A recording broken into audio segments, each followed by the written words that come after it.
half an year of time as a minister of fishery, हमने देखा कि हमारे स्टेट में जो हमने बोला कि 38,000 हेक्टर जमीन है जो अंडर फिशिकल्चर, ऐसे हमने आइडेंटिफाई किया है हमारे पूरे स्टेट में 12,000 to 15,000 हेक्टर एरिया ऐसा है जो अनयूटिलाइज कंडीशन में पड़ा हुआ है।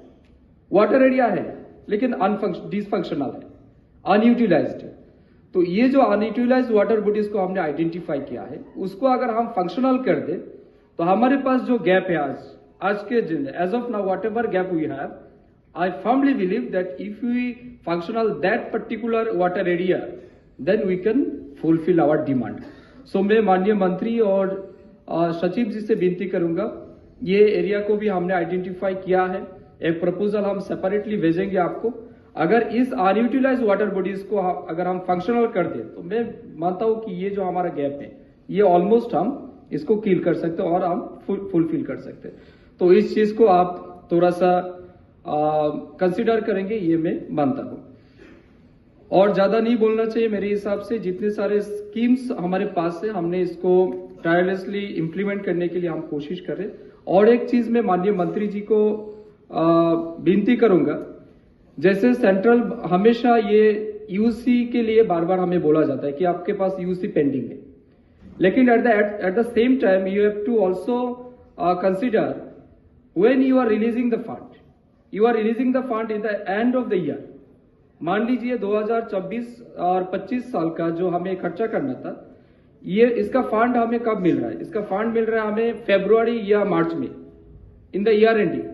तो फरवरी या मार्च में जब हमें फंड मिल रहा है तो हम देखते हैं कि इसके बाद हमारे फिशरी ऑफिसर क्या करते हैं, बेनिफिशियरी के लिए रिक्वेस्ट भेजते हैं, बेनिफिशियरी कलेक्शन करते हैं, तब जाके ये लोग काम शुरू करते हैं। तो ये हमें प्रैक्टिकली चीज को ध्यान में रखना है। तो प्रधानमंत्री मत्स्य संपदा योजना से लास्ट 5 इयर्स में गवर्नमेंट ऑफ इंडिया से डिपार्टमेंट ऑफ फिशरी हमें सैंक्शन मिला है 148 crore rupees. Out of 148 crore you have released fund 58.59 crore. लगभग हमें 58.59 करोड़ हमें मिला है fund we have received. Out of 58 crores, we have given 42.21 crores EUCs. We have already submitted. जो 16.38 करोड़ का हमारे पास बैलेंस है यूसी देने का, इनमें से हमारा 2.68 करोड़ का फंड हमने सरेंडर कर दिया है। इसीलिए हमने सरेंडर किया जो बायोफ्लो के कंपोनेंट था, RAS और पर्ल कल्चर, ये हमारे स्टेट में इतना सिग्निफिकेंट नहीं है। जैसे बायोफ्लो अगर आपको सक्सेस करना है तो इसके लिए हमें 24 आवर्स पावर सप्लाई चाहिए। तो त्रिपुरा एक हिली स्टेट है, ड्यूरिंग द मानसून और the rainy season it is very difficult to provide 24 hours power supply. So due to this we have surrendered this biofloc components. तो बायोफ्लो और जो RAS और Perl, इसकी जगह में हमने अलग सा एक प्रपोजल भेजा है सेंट्रल गवर्नमेंट को, डिपार्टमेंट ऑफ फिशरी को। अभी तक हमें इसका अप्रूवल नहीं मिला है, तो मैं माननीय सचिव जी से विनती करूंगा, हमने जो इसका ऑल्टरनेटिव प्रपोजल भेजा है आपको, इसको अगर थोड़ा सा हमें अप्रूवल मिल जाए तो हमें ये बहुत ही उपकार होगा आने वाले समय में। Apart from that we have also submitted one proposal for reclamation of ponds, mini berries and as well as input support for fish farmers. 20 numbers Matsya e-Rishka, 20 numbers of mobile eco kiosk, as well as setting up the state public aquarium and state of art biodiversity reservation and others. मानता हूँ कि माननीय मंत्री जी ने आज जो initiative उठाया है और हम सभी को इस पुण्य राज्य जो माँ कामाख्या की राज्यों के माना जाता है, गोपीनाथ बोरदोले की जो राज्य है, आसाम में आने की हमें मौका दिया। So I would like to extend my heartiest gratitude and humble thanks to Honorable Union Minister Rajiv Ranjan ji for giving us this opportunity to share our views and prospects before everyone. मैं त्रिपुरा की fishery sector के बारे में थोड़ा सा आपको जानकारी देना चाहता हूँ। त्रिपुरा एक बहुत ही छोटा स्टेट है जहाँ पे हमारे टोटल फिश फार्मर्स जो है लगभग 2 लाख है और हम जो एरिया को फिशिकल्चर में लाया है इसका एरिया है 38,594 हेक्टेयर और इस 38,594 हेक्टेयर से हमारा जो प्रेजेंट प्रोडक्शन है as of now our production is 85,000 metric ton, whereas our demand is 1,17,000 metric ton. ये जो 31,000 का गैप से वो फिश हम from our neighbouring state like West Bengal, then Assam and Bangladesh neighbouring country as well as Andhra Pradesh वहां से हम इनपुट कर रहे हैं। त्रिपुरा ऐसा राज्य है जहां के 98% लोग मछली खाते हैं। I think Tripura is the number 1 state in terms of fish production और इतना डिमांड है कि मान लीजिए अभी तो पहले ऐसा था कि लोगों का मील में एक आइटम चाहिए था फिश में, अभी क्या हुआ 2 आइटम या फिर जितने सारे फेस्टिवल या फंक्शन होते हैं सोशल फंक्शन मतलब 2 फिश चाहिए, एक small fish and big fish. तो ये एक नैरेटिव और एज वेल एज एक कॉमन फिनोमेना हो गया है हमारे स्टेट के लिए।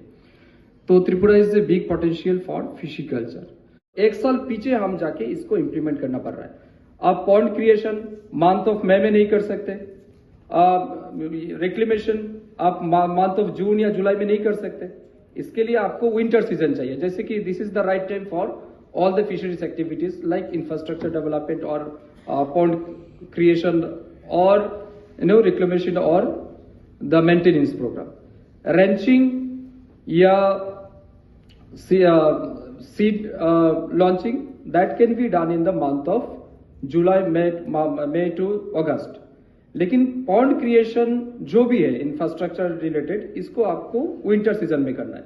तो विंटर सीजन के एंड में अगर हमें फंड मिल रहा है तो इसका मतलब है नेक्स्ट 4-5 महीना हम काम नहीं कर सकते। Then will looking for the month of October, हमें अक्टूबर नवंबर के लिए हमें अपेक्षा करना पड़ता है। तो मैं इसको भी ध्यान में रखते हुए माननीय मंत्री और दफ्तर के सचिव जी को अनुरोध करूंगा, जो पीएमएमएस को वाई का जो फंड आप रिलीज कर रहे हो इसको मंथ ऑफ अगस्त या जून में अगर हमें मिल जाए तो हमें इसको इम्प्लीमेंट करने के लिए बहुत अच्छा मौका भी मिलेगा और समय भी मिलेगा। तो ये मैं आपकी नजर में लाना चाहता था माननीय मंत्री जी को। I don't want speak more. Before I conclude, देश के माननीय मंत्री जी को विनती करूंगा कि ये जो प्रोजेक्ट हमने दिया है इसको अगर हमारा फाइनेंशियल सैंक्शन मिल जाए और फंड रिलीज हो जाए तो ये भी हमारे आने वाले समय में त्रिपुरा को बहुत ही फायदा मिलेगा। अभी हमारे पास जो चैलेंजेस है मेरे आपकी ध्यान में लाना चाहता हूं। I want to bring your notice.